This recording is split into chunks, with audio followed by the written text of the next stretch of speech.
All right, we are live. Let's do this. We're going to be doing a quick reading of, again, of the Bible. Sorry for the late video, but the day just kind of lost. I just lost track of the day, and I'm like, okay, what am I supposed to be doing today? And I was laying in bed or getting ready to go to bed, and I'm like, oh man, I need to do this. And I just felt like, okay, I just need to do it. There's things that I need to work on this video as far as, and obviously, my setup here in the studio. Just kind of been working on it, but I figured, you know what? Let me be faithful at least to trying to get this video uploaded as we go along and develop, and hopefully things will get a little bit better. And hopefully they are. I think the sound is hopefully going to be a little bit better now. But this YouTube thing is not as easy as you think it is. So, anyways. Let's get into the word. Today's going to be day 11 of the Chronological Bible. We are still in the book of Genesis. And yesterday we basically read regarding Jacob and his sons and him being and with his uncle Laban and basically getting tricked by him and all that stuff. So today we're going to continue in Genesis 30, 25 through 43. This is Jacob's wealth increases. So let's get in. Soon after Rachel had given birth to Joseph, Jacob said to Laban, "Please release me so I can go home to my own country. Let me take my wives and children, for I have earned them by serving you, and let me be on my way. You certainly know how hard I have worked for you. Please listen to me," Laban replied. "I have become wealthy, for the Lord has blessed me.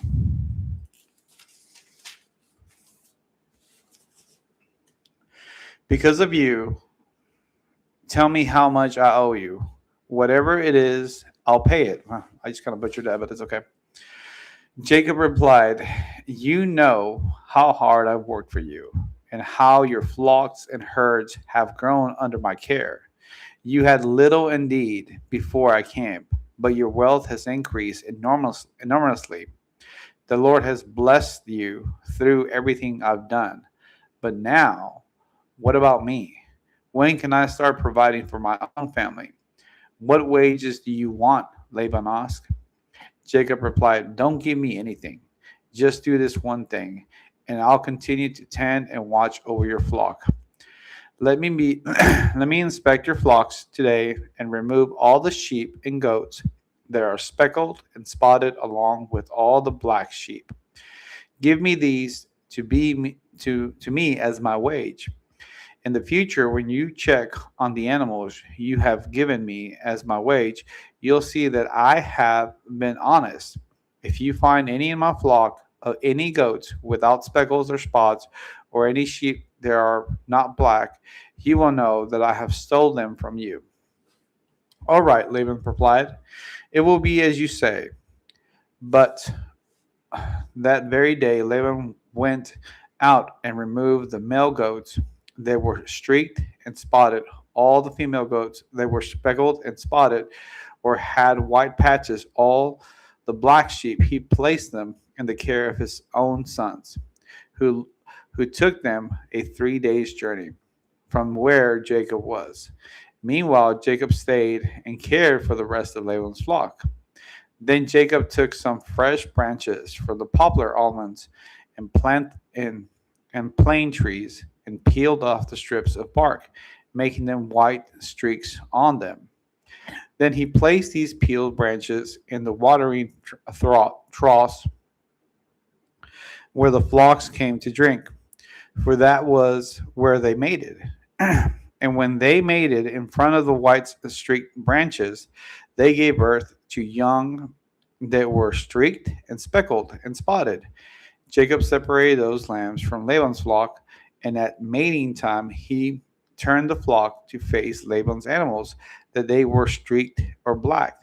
This is how he built his own flock instead of increasing Laban's. Whenever the strong females were ready to mate, Jacob would place the peeled branches in the watering troughs in front of them. Then they would mate in front of the branches, but he didn't do this with the weak ones. So the weak lambs belonged to Laban, and the strong ones belonged to Jacob.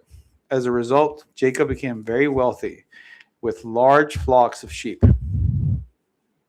and goats and female and male servants and many camels and donkeys. Jacob flees from Laban. Genesis 31, 1 through 21. But Jacob soon learned that Laban's sons were grumbling about him. Jacob has robbed our father of everything, they said. He has gained all his wealth at our father's expense. And Jacob began to notice that a change in Laban's attitude towards him. Then the Lord said to Jacob, return to the land of your fathers and grandfathers and to your relatives there, and I will be with you. So Jacob called Rachel, Leah, out of the field where they were watching the flock.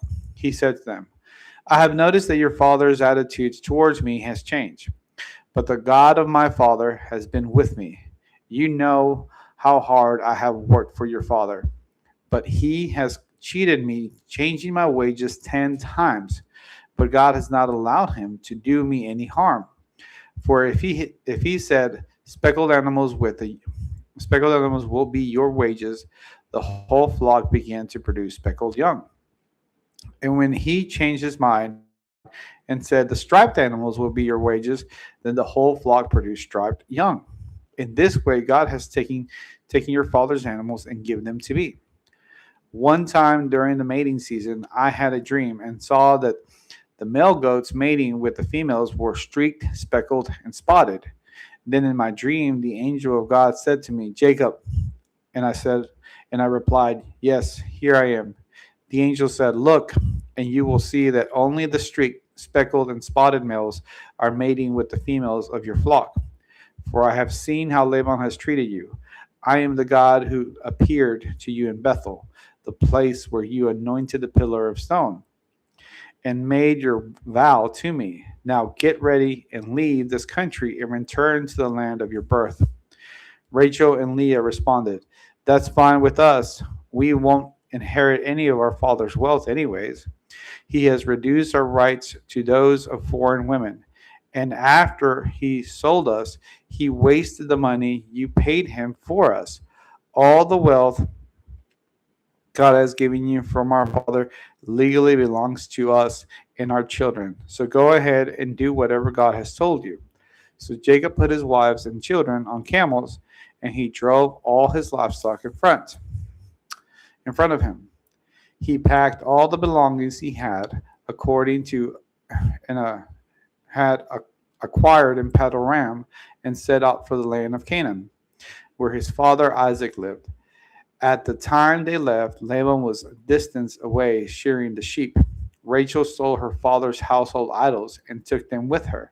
Jacob outwitted Laban and the Aramean, for they set out secretly and never told Laban they were leaving. So Jacob took all the possessions with him and crossed the Euphrates River, heading for the hill country of Gilead. Laban pursues Jacob. Genesis 31, 22 through 42. 3 days later, Laban was told that Jacob had fled. So he gathered a group of his relatives and set out in hot pursuit. He caught up with Jacob 7 days later in the hill country of Gilead. But the previous night, God had appeared to Laban, the Aramean, in a dream and told him, I'm warning you, leave Jacob alone. Laban caught up with Jacob as he was camping in the hill country of Gilead, and he set up his camp not far from Jacob. What do you mean by deceiving me like this? Laban demanded. How dare you drag my daughters away like prisoners of war? Why did you slip away secretly? Why did you deceive me? And why didn't you say you were wanted to leave? I would have given you a farewell feast with singing and music accompanied by tambourine and harps. Why didn't you let me kiss my daughters and grandchildren and tell them goodbye? You have acted very foolishly. I could destroy you, but the God of your father appeared to me last night and warned me, leave Jacob alone. I can understand your feelings that you must go and your intense longing for your father's home. But why have you stolen my gods? I rushed away because I was afraid, Jacob answered. I thought you would have taken your daughters from me by force. But as for your gods, see if you can find them, and let the person who has taken it die. And if you find anything else that belongs to you, identify it before all these relatives of ours, and I will give it back. But Jacob did not know that Rachel had stolen the household idols. Laban went first into Jacob's tent to search there, then into Leah's, and then the tent of the two servant wives. But he found nothing. Finally, he went into Rachel's tent. But Rachel had taken the household idols and hidden them in her camel saddle, and now she was sitting on them. When Laban had thoroughly searched her tent without finding them, she said to her father, "Please, sir, forgive me if I do not get up for you. I'm having my monthly period." So Laban continued to search, but he could not find the household idols. Then Jacob became very angry, and he challenged Laban. "What's my crime?" he demanded. "What have I done wrong to make you chase after me as though I were a criminal? You have rummaged through everything I own. Now, show me what you found that belongs to you. Set it out here in front of us before our relatives, for all to see. Let them judge between us.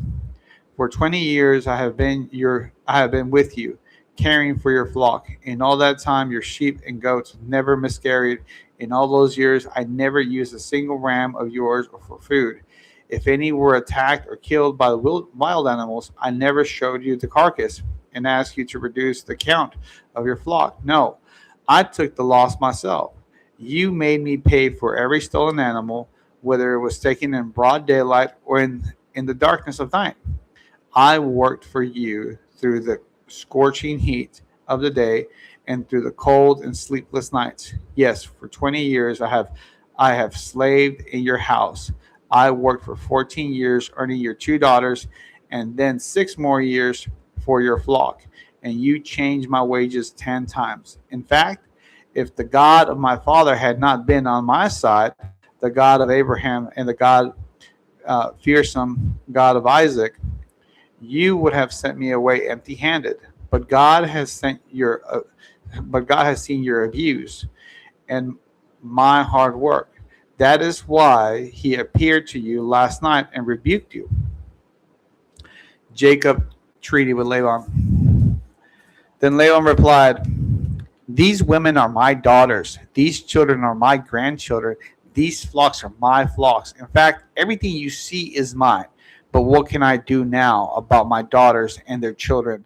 So come, let's make a covenant, you and I, and it will be a witness to our commitment."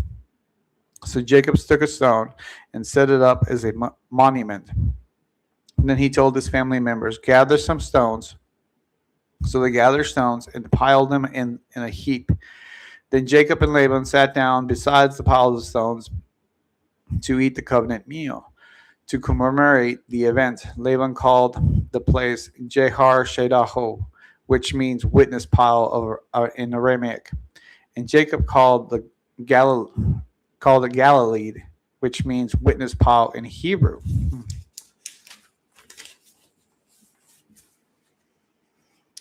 Then Laban decided, "This pile of stones will stand as witness to remind us of the covenant we have made today." This explains why it was called Galilee, witness pile, but it was also called Mizpah, which means watchtower, to Laban. For Laban said, "May the Lord keep watch between us to make sure that we keep this covenant when we are out of each other's sight.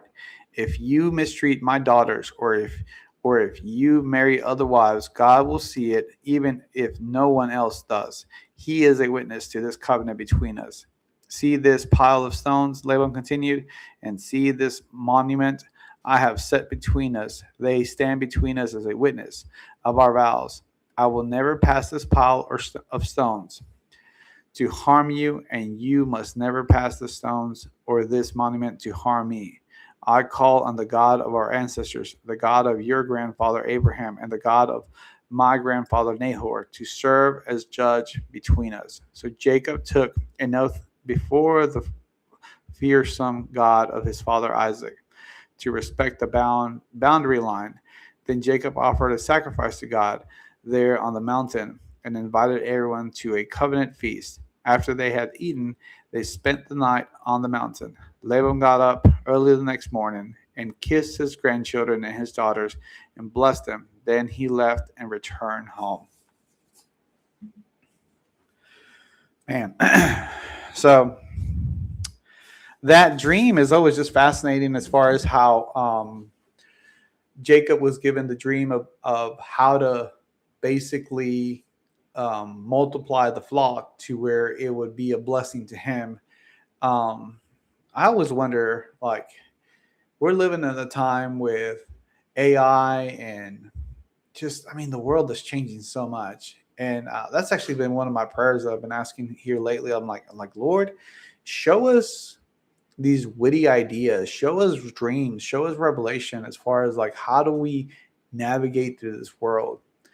I don't know about y'all if you guys feel like this, that it just seems like the world is becoming so different, so different. Especially I think about myself and the way that I grew up and the way that my kids are growing up. And it's just, I'm sure every single generation says this, and I'm sure for the last 150 years, especially here in the United States, we've been saying that, and generations have been saying that, because it's just been progressing so much.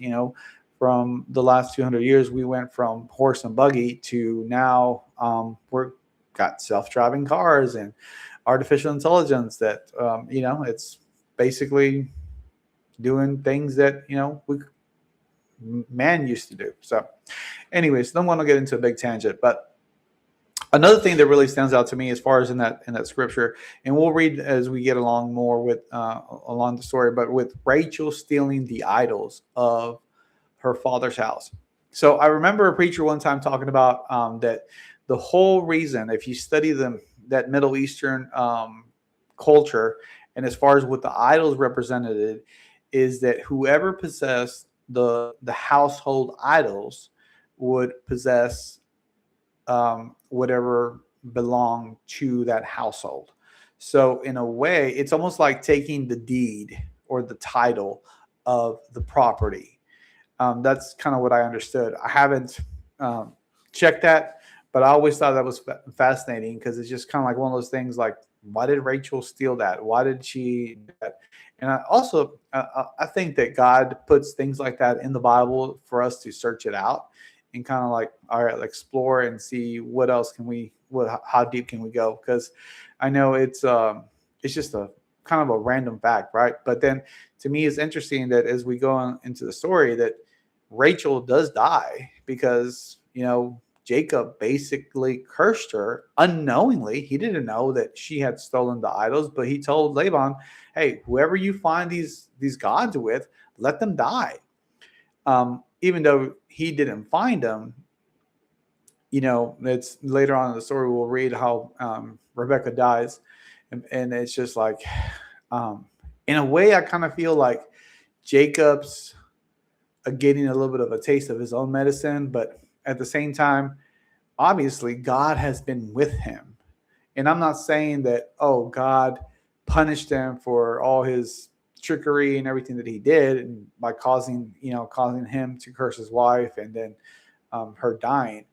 It's just interesting to hear the story and read it. But anyways, that's going to be it for tonight, guys. I just want to jump on here and stay faithful to recording these videos, and hopefully this sounds better, and working on this, and hopefully you guys are liking this. But anyways, just want to wish you guys a good night, and I'll see y'all tomorrow.